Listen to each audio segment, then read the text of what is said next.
আজকাল আমাদের প্রত্যেক ঘরেই প্রায় জাজিম উঠেই গেছে। তোষক তো প্রশ্নই ওঠে না। তোষক জাজিমের গল্পতেই আমরা আসলে খুব আরামপ্রিয় হয়ে গিয়েছি।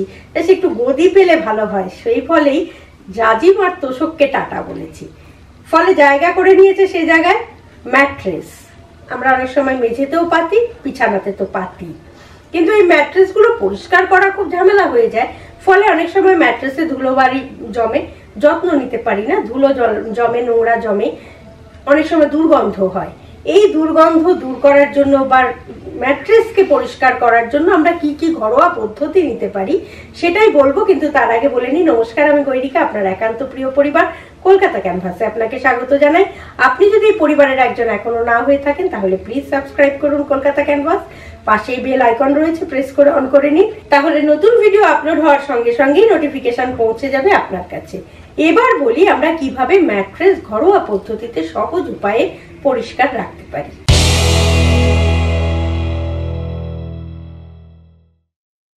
প্রথমেই বলি যে বহুদিন ধরুন ম্যাট্রেসটা ঠিক মতো পরিষ্কার করা হয়নি, ফলে একটা নোংরা জমেছে, দুর্গন্ধ বেরোচ্ছে সেখান থেকে।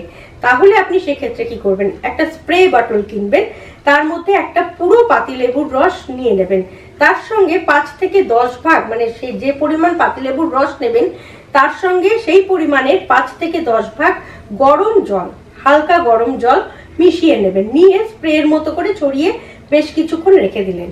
ধরুন 2 থেকে 3 ঘন্টা রেখে দিলেন। রেখে শুকনো হয়ে যাওয়ার পর তারপরে একটু শুকনো কাপড় দিয়ে ভালো করে মুছে নিলেন, পরিষ্কার করে নিলেন।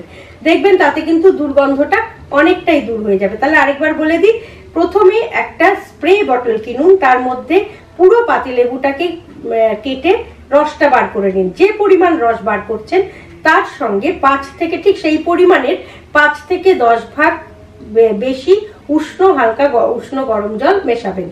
মিশিয়ে প্রথমে স্প্রে করে নিলেন, 2 থেকে 3 ঘন্টা সেটা রেখে দেবেন। তারপর পরিষ্কার কাপড় দিয়ে মুছে নেবেন।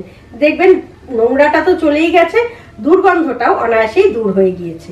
এবার যেটা বলবো সেটা তো অভ্যর্থ কাজ করে যে কোনো রকম দুর্গন্ধ দূর করতে, সেটা হচ্ছে বেকিং সোডা। বেকিং সোডা একটু আপনার ম্যাট্রেসের ওপরে ছড়িয়ে দিন। যদি আরেকটু ভালো সুগন্ধ চান তাহলে আপনি একটু সুগন্ধি তেল তার সঙ্গে মিশিয়ে দিতে পারেন, দিয়ে ছড়িয়ে দিলেন। 1 ঘন্টার মতো এটা রেখে তারপরে ভ্যাকুয়াম ক্লিনার দিয়ে ভালো করে শুষে নিলেন, ওই বেকিং সোডাটাকে শুষে নিলেন, এবং হয়ে যাওয়ার পর তারপরে ময়লাটা পরিষ্কার করে নিলেন। সেটাও ভ্যাকুয়াম ক্লিনার দিয়েই করতে হবে। ভ্যাকুয়াম ক্লিনার আজকাল সকলের ঘরেই রয়েছে, পরিষ্কার করে নেবেন। দেখবেন দুর্গন্ধ তো দূর হবেই, এবং ভ্যাকুয়াম ক্লিনারের সাহায্যে আপনার ম্যাট্রেসটাও কিন্তু বেশ পরিষ্কার হয়ে যাবে। এক্ষেত্রে আপনি টি ট্রি অয়েলটাও ব্যবহার করতে পারেন। 1 বালতি জলে 5 ফোঁটা টি ট্রি অয়েল দিলেন, তারপরে একটা স্পঞ্জ দিয়ে ভিজিয়ে সেটা দিয়ে ভালো করে পরিষ্কার করে নিলেন। এতে আপনার দুর্গন্ধ তো দূর হবে, সেই সঙ্গে ব্যাকটেরিয়াও কিন্তু মারা যাবে। সে কারণে টি ট্রি অয়েলটা আপনি ইউজ করতেই পারেন। আরেকটি জিনিসের কথা আমরা সকলেই জানি, সেটা হচ্ছে ভিনেগার। দুর্গন্ধ দূর করার জন্য ভীষণ ভালো কাজ করে, সেটা হচ্ছে সাদা ভিনেগার। ধরুন আপনি 10 কাপ হালকা গরম জল নিলেন, তার মধ্যে 1 কাপ ভিনেগার মেশালেন। মিশিয়ে সেটা ভালো করে ম্যাট্রেসের যে জায়গাগুলো ধুলো পড়েছে বা ময়লা পড়েছে বা দুর্গন্ধ হয়েছে ভালো করে ছিটিয়ে নিলেন। নিয়ে 2 থেকে 3 ঘন্টা রেখে দেবেন। তারপর পরিষ্কার তোয়ালে দিয়ে কিংবা পরিষ্কার কাপড় দিয়ে ভালো করে জায়গাগুলো ঘষে নেবেন। দেখবেন পরিষ্কার তো হয়েইছে, সেই সঙ্গে আপনার দুর্গন্ধও দূর হয়েছে। এই ম্যাট্রেসে দুর্গন্ধটা কেন হয় বলুন তো? সূর্যের আলো পর্যাপ্ত পরিমাণে পায় না বলে।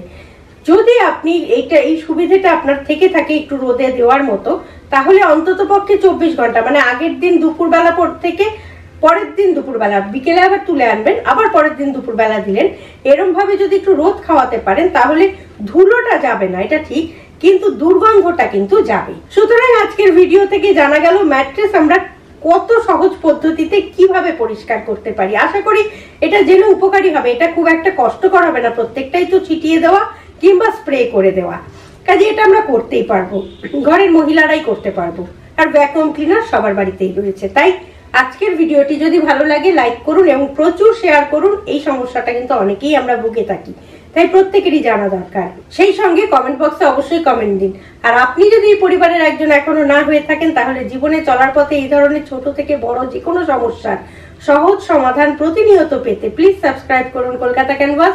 পাশেই বেল আইকন রয়েছে, প্রেস করে অন করে নিন, তাহলে নতুন ভিডিও আপলোড হওয়ার সঙ্গে সঙ্গেই নোটিফিকেশন পৌঁছে যাবে আপনার কাছে। ভালো থাকুন, সুস্থ থাকুন এবং ম্যাট্রেসকে সুস্থ রাখতে এই পদ্ধতিগুলো অবলম্বন করুন। আর সঙ্গে রাখুন, দেখতে থাকুন আপনার একান্ত নিজস্ব পরিবার কলকাতা ক্যানভাস। নমস্কার।